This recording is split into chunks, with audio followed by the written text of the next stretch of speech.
Si uno contempla ahora la calle Hornos, Tinajería, Betis o Huertos, no sabrá a lo que nos referimos. Casi todo el barrio del Laberinto nace sobre los terrenos donde se sacaba el barro para hacer los ladrillos, hoyos que posteriormente se rellenaron para construir casas.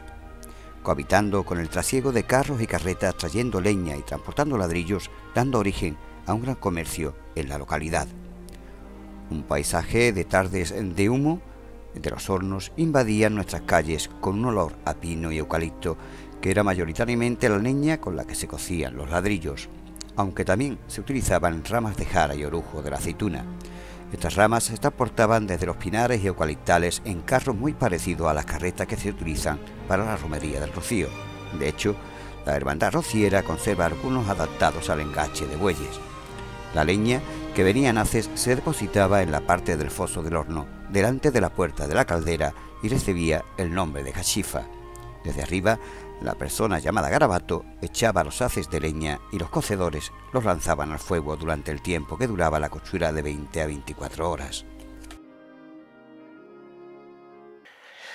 Bueno, yo creo que hablar de los hornos de Coria debería empezar por hablar de los hornos en general, porque el fenómeno que se da aquí en Coria no es un fenómeno privativo nuestro, sino que es un fenómeno que está presente en los márgenes de todas las grandes cuencas fluviales de la tierra, en el borde de todos los grandes ríos de la tierra, ¿no? Los ríos no son solo el agua que circula entre las orillas, los ríos son también la vida que se genera alrededor de él y dependiendo de él. Es la agricultura que nació junto a los ríos, son los primeros asentamientos de culturas conocidas que surgieron junto a los ríos. Los ríos son también el comercio de arenas y de barros y de sales, y el río es también la construcción de ladrillos, ¿no? Las ladrilleras, tal como nosotros aquí en Coria lo hemos conocido siempre, es un fenómeno que se puede encontrar casi exactamente igual que nosotros lo hemos visto aquí en los alrededores del río de Coria, en todo el Mediterráneo, incluso en las orillas de los grandes ríos asiáticos, ¿no? Al lado del Indo o del Ganges o de esos grandes ríos. De hecho, hace años, cuando un terremoto acabó con la ciudad de Van, que era una ciudad hecha de adobe, de barro, en Irán, aparecieron reportajes periodísticos y ahí pudimos ver fotografías de iraníes que a no sé cuántos mil kilómetros de aquí estaban haciendo los ladrillos exactamente con la misma técnica con que lo han hecho los ladrilleros de Coria toda la vida, ¿no? Por eso yo creo que lo importante de la existencia de estos ladrillos, de la existencia de esta actividad económica, de este modo de vida, lo importante de que pervivan, de que no se hayan perdido, es que permite que el río, a la altura de Coria y en este bajo entorno del Bajo Guadalquivir, siga teniendo activo para la contemplación y el estudio de los jóvenes, sobre todo, una muestra de cultura que tiene mucho más valor que el ser simplemente una cosa de la cultura de Coria, sino que es una cosa de la gran cultura fluvial que está en todos los grandes ríos de la tierra, ¿no? Eso es lo que me parece más importante de las ladrilleras. En la artesanía de los hornos hemos de distinguir dos variantes, una ya definitivamente perdida y de las que nos quedan una muestra de productos de gran valor nostálgico y decorativo, y el nombre de una calle, donde al parecer estuvieron asentados los más importantes talleres. Nos referimos a la calle Tinajería. La tinaja coreana, fabricada mediante una fórmula de composición que se perdió con los últimos tinajeros, era de gran resistencia y elegancia de líneas. En su composición entraba el guijarro o gravilla, tan abundante en los vecinos montes de la Puebla del Río, y la arcilla, junto con el limo o grés del Guadalquivir. Su porosidad variaba según el uso a que fuera destinada, las de agua muy porosas para facilitar el enfriamiento rápido del líquido, y las de vino, aceite o aceituna prácticamente impermeables, de una gran solidez y textura pétrea para evitar los accidentes en el transporte. Su forma, siempre algo panzuda y de boca muy amplia, así como su tamaño, estaban también en función de su uso. Aunque el origen de esta artesanía podemos situarlo en tiempos de la colonización romana, el momento documentado de mayor auge coincide con el monopolio de Sevilla en el comercio de las Indias. Existía en Coria del Río una veintena de talleres que, a juzgar por el número de esclavos que llegaron a tener algunos tinajeros como el maestro Antonio Rodríguez, debían ser en el siglo XVIII un negocio de elevado rendimiento económico. A finales de este siglo la producción comenzó a decaer al ser sustituidos los envases por otros menos pesados y manejables, hasta que desapareció definitivamente a mediados del siglo XIX. En Coria se recuerda el de la Mora y el del Canalero. El personaje más grande que vivió en esta calle era la Mora, que vivió en la esquina de la calle Tinajería, que todo el mundo la conoce por tu hazaña, la Mora. La fábrica de la Mora se fabricaba, había una fábrica de cerámica, se hacía todo los utensilios de barro, antiguamente todo era de barro, desde el peró hasta el botijo para beber, todo era de barro. Las tejas de los para techar las casas, eso lo conoces tú lo mismo que yo, todo se hacía de barro. Había una fábrica de cerámica muy grande y un teja de ladrillo. Eran 3 hermanos, mi abuela tenía 3 hijos, 3 varones y una hembra, y todos vivían con ella, de la Mora. Todas esas cosas se hacían en casa de mi abuela, que hay en la misma esquina, que por esto esta calle se llama ahora calle Tinajería. En la misma esquina tenía una fábrica de cerámica, que lo que hacía era tinaja y todas esas cosas, y le pusieron a la calle Tinajería por ese motivo. Íbamos con los camiones, pero vamos, cuando veníamos con el camión a Teja, a hacer la faena, pero vamos, no dedicarme de eso porque había 4 o 6 hombres que hacían la faena del teja y nosotros nos dedicábamos con el camión a la construcción y esas cosas. Cuando había que dar una mano, pues había que darla, a reventar. El trabajo más duro que se podía hacer.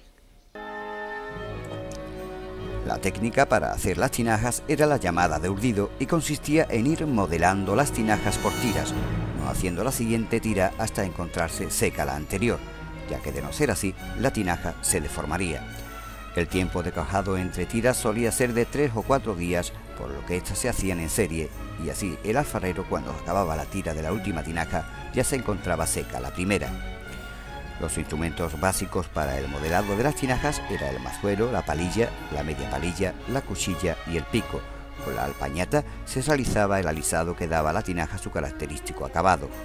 Para la cocción de tinajas se cargaba el horno por tongadas, colocando las piezas perfectamente verticales y boca abajo, en una delicada operación dirigida por el manijero. Una tinajería contaba con el labrador, que era la nave donde se modelaban las tinajas, cobertizos donde se almacenaba el barro y la leña, un amplio rellano para el secado último de las tinajas y el horno, que era la principal construcción del conjunto. El horno posiblemente fuese de tipo árabe, análogo a los que han existido en Coria hasta los años 60-70 del pasado siglo para cocer los conocidos ladrillos de taco coreano. No obstante, debido a las grandes dimensiones de las tinajas, estos serían mayores y con una gran abertura de entrada.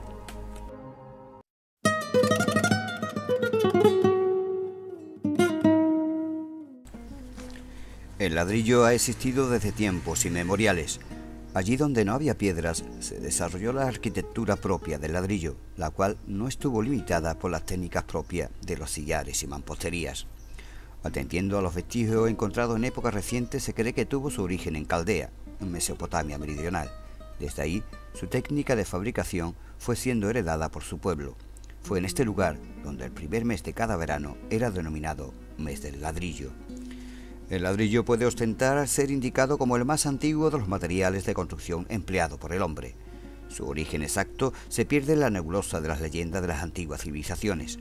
La idea de su creación habría nacido en forma espontánea, mediante la simple observación de la naturaleza a través de la mirada de unos pastores, los cuales, al apagar su fogata erigida en suelo arcilloso, vieron que la tierra enrojecía y quedaba tan rígida y resistente que soportaba el impacto del agua de la lluvia. Posteriormente, la cultura del Imperio Romano fue la gran difusora de la construcción en ladrillo. Esta manera de diseñar y construir edificios, casas, templetes, muros, delimitaciones, permitió la edificación de los vastos complejos monumentales del imperio. Esta tarea hubiera sido muy difícil de completar con cualquier otro material. Por ejemplo, los monumentos erigidos con ladrillo podían ser recubiertos con piedra y estuco para mejorar el acabado.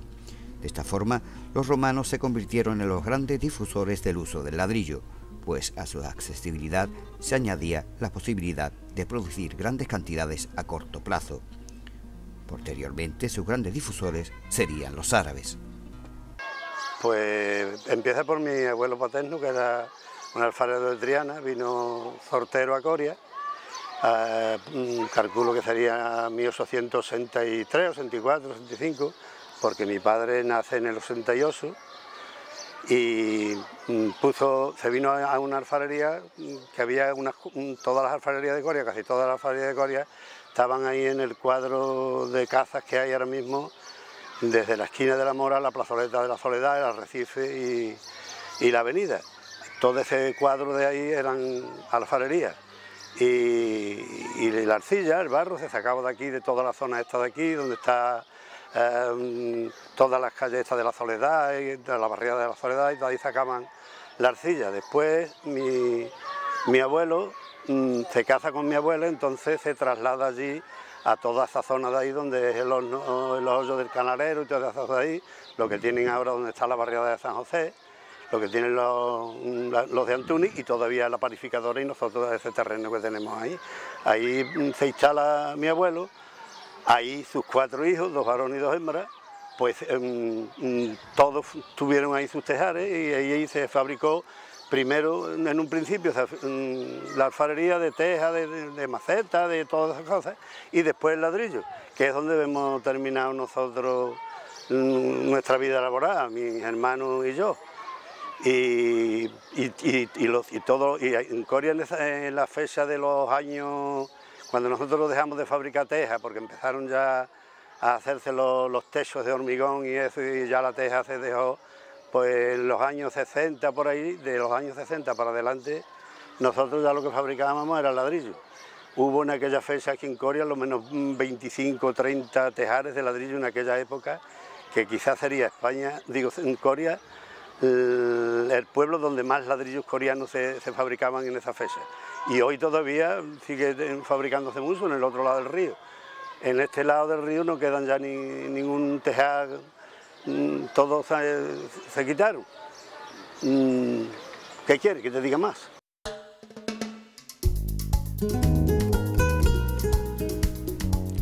La tierra para el barro lo suministraban los barranqueros no a más de 100 o 200 metros del horno y lo transportaban en cerones cargados por burros. Una vez en el lugar de destino, se hacían pilas mezclando la arcilla con cascarilla de arroz y agua, amasada con azadón y con los pies descalzos, hasta darles la plasticidad deseada.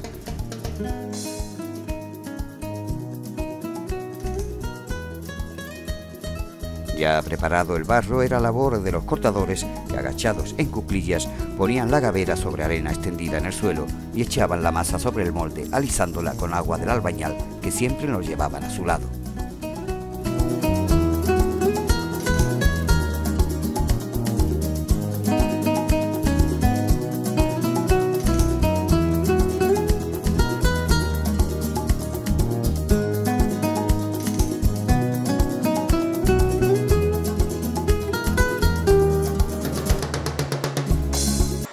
Esta tierra de aquí es que toda la vega, desde casi Santiponce hasta Puebla, porque una vez que parte de Puebla para allá, todas esas tierras son salobres y ya no sirven para ladrillo.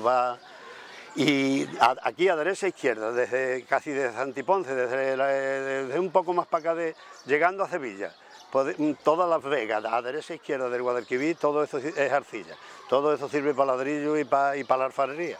Y ahí es donde se ha fabricado toda la vega de Triana, que lleva siglos fabricando ahí la alfarería, el azulejo y todas esas cosas. Y en Coria, lo fuerte suyo, en un tiempo fue también la alfarería, porque aquí se fabricaron tinajas en los tiempos en el siglo XVI o XVII, tinajas para los barcos, para el aceite, para el agua y para las vasijas que había en aquel tiempo para transportar y eso, pero Coria ha sido muy fuerte. En los años 60, de 60 a 70, ha sido una de las industrias más fuertes que ha habido en el tema del ladrillo coreano.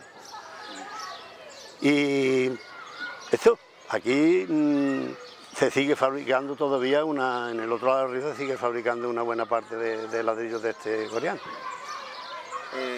Explícame desde que comienza hasta que termina la fabricación, desde que se coge la tierra. La tierra, bueno, la tierra en mis tiempos primeros, porque yo ya tengo, hoy he cumplido 79 años. Y en mis primeros tiempos, por la tierra, en la cantera, en el barranco, como se le decía, pues se transportaba en bestia, con burro. Y después, pues ya últimamente, como es natural, con un camión y una máquina excavadora y eso. Y entonces el barro se extraía de las canteras, se lleva a un sitio que se le llama el arandal, que es donde se amasa el barro, agua y barro simplemente, y de allí pues pasa al suelo, que se le llama el mantillo. Allí uno le arrima el barro al cortador con el molde ese que conocemos los coreanos, que conocéis, incluso hay calles puestas con ese nombre, la gavera, que es el molde que hace 2 ladrillos, y de ahí del suelo, cuando están secos, pasan al horno. Del horno se cose con leña de todas clases, un horno de estos morunos o árabes, como que de los que se primitivos, es lo que ha tenido Coria en el 99%. Ahí se montó una fábrica de ladrillo que tenía un horno de esos continuos, pero vamos, la mayoría del ladrillo en Coria se ha cocido siempre en hornos de estos comunes, de los que sigue habiendo ahora.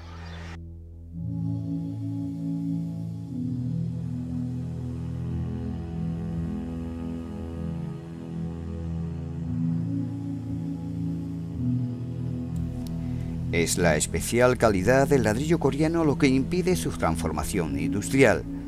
Han fracasado los intentos de introducir maquinaria para su fabricación en serie, ya que el producto del barro obtenido mediante este proceso y debido a la especial calidad se vuelve quebradizo y por tanto no apto para su uso. Pero al mismo tiempo es esta labor manual la que la hace insustituible para obras de restauración o decorativas, ya que el ladrillo actual no difiere prácticamente nada en cuanto a composición, color, tamaño y textura del que se fabricaba hace 700 u 800 años. Su origen se remonta también a la época romana, pero fue con los árabes cuando alcanzó el mayor desarrollo la técnica de fabricación. La artesanía del ladrillo en Coria del Río ha fluctuado en cuanto a producción y consecuentemente importancia económica para la localidad, al compás del desarrollo urbanístico de Sevilla. 2 de estos momentos históricos destacan en particular el auge de la Sevilla del siglo XVII y la exposición iberoamericana. Durante las obras realizadas con motivo de la exposición, la actividad alcanzó las cotas más altas de su historia. Se construyeron una gran cantidad de hornos.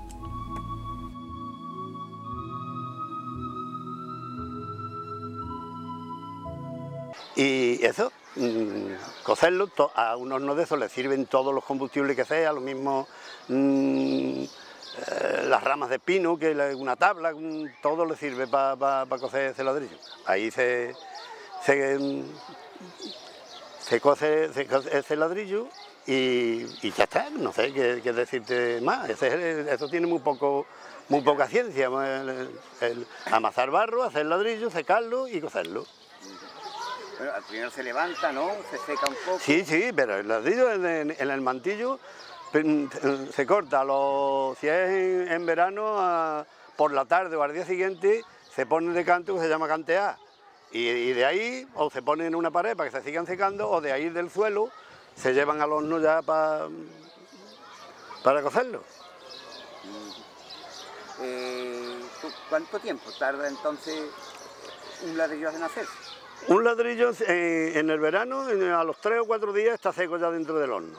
Después dentro del horno, una vez que el horno se ha cargado y se ha sellado, pues se lleva 20 o 25 horas alimentándolo hasta que se cose. Después necesita unas 40, 50, 60 horas según la capacidad del horno para enfriarse.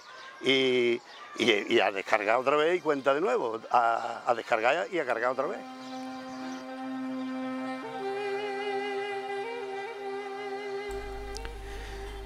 Se fabricaban 3 tipos de ladrillos: el taco con una medida de 0,22 por 0,11 centímetros y un grosor de 0,4 centímetros, el contrata de 0,22 por 0,11 centímetros y un grosor de 0,3 centímetros, y el coreano, más fino que los demás, con un grosor de 0,2 centímetros y la misma medida.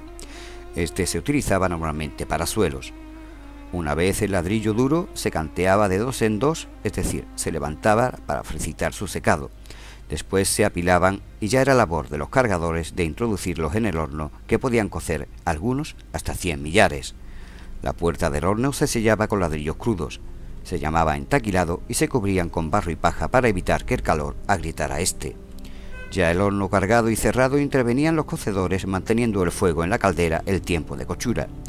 Cada 20 minutos metían una calda. Una vez transcurrido este tiempo se apagaba el fuego hasta que se obtenía cisco y carbón y se dejaba enfriar unas 48 horas, es decir, 2 días, en el cual se rompía la puerta poco a poco para que saliera la flama y se descargaba el horno para poner el ladrillo a la venta.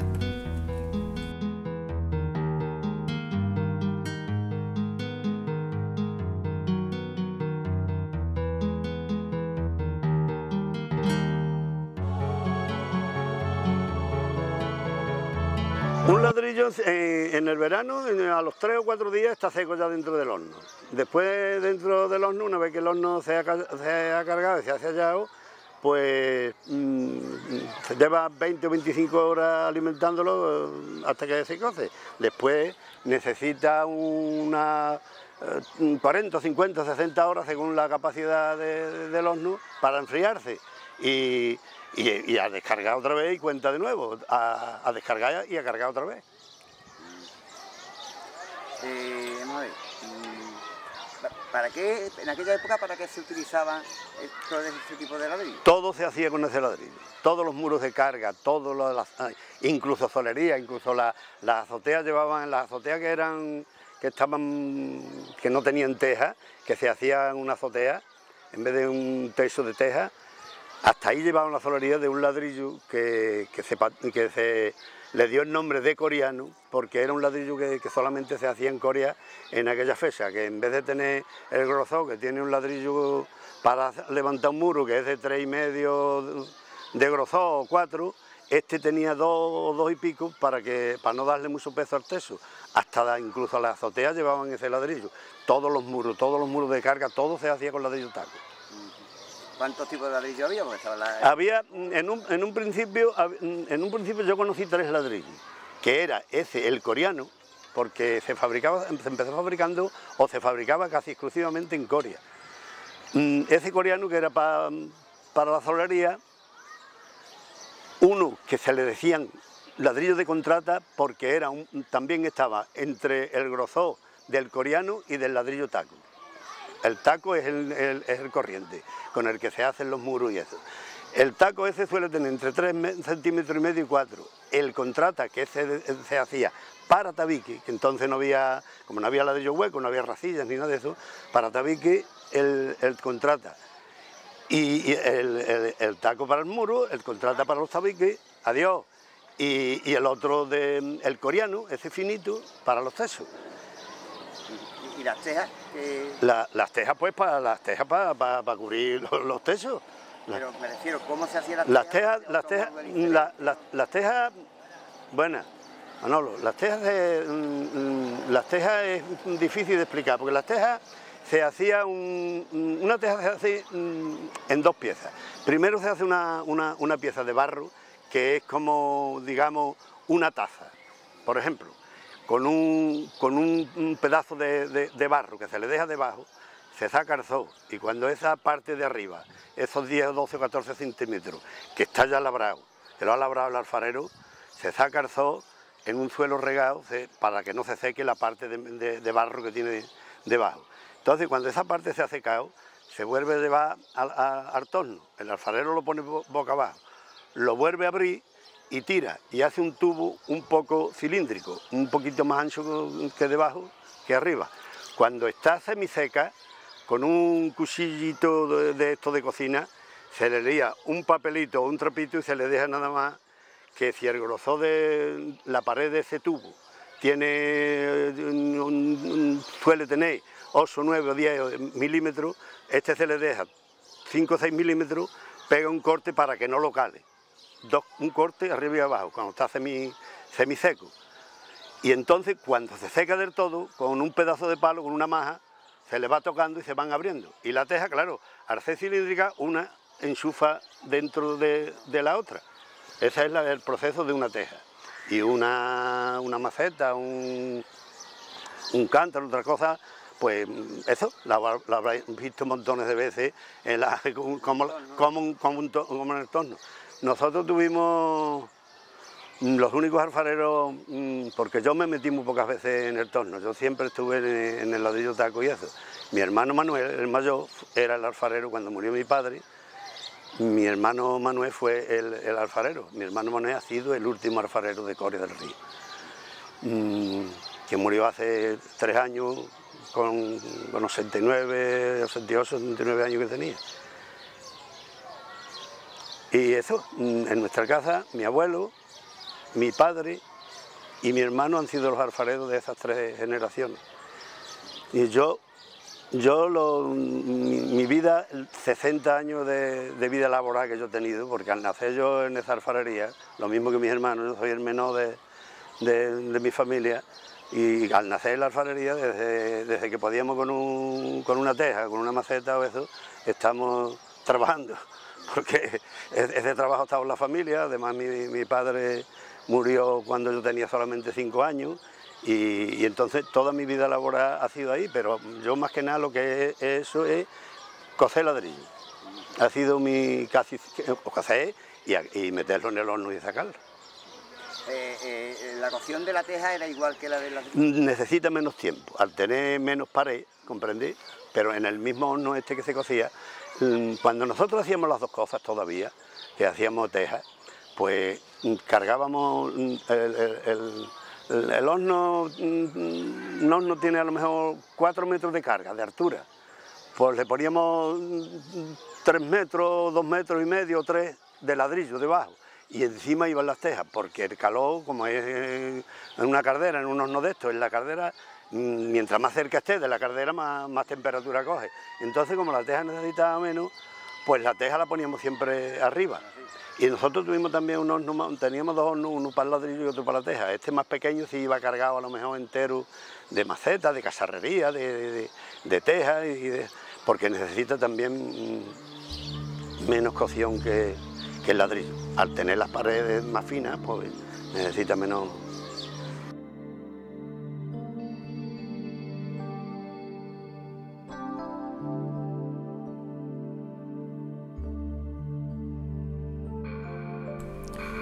Los hornos alfareros se distribuían en las afueras del pueblo y al otro lado del río, cerca de las canteras de arcilla de la Vega del Guadalquivir, y sus características formas troncopiramidales y humaredas de la cocción ponían una nota de actividad artesanal durante la temporada de